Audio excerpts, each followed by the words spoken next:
வணக்கம் sir.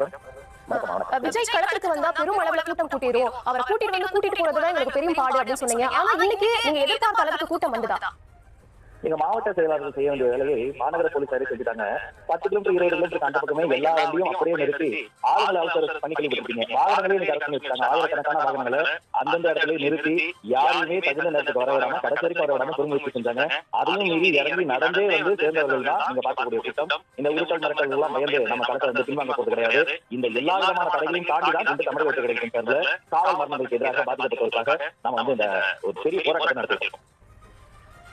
Sir, பெரிய போராட்டம் சொல்றீங்க. ஆனா எல்லா தரப்பினரும் வைக்கப்படக்கூடிய குற்றச்சாட்டு 26 நிமிஷம் மட்டும் தான் ஆர்ப்பாட்டம் நடந்தது. இதுவரைக்கும் எந்த ஒரு அரசியல் கட்சியும் இங்க ஒரு ஷார்ட்டான ஆர்ப்பாட்டத்தை நடத்தினதில்ல. சும்மா பேருக்கு நடக்கிற மாதிரி இருக்குன்னு சொல்றாங்க. இதுக்கு உங்களுடைய பதில் என்ன? யார் சொல்றது? 1 மணி நேரம் டிராமா உண்ணாவிரதத்தை போட்டவங்க சொல்றாங்க.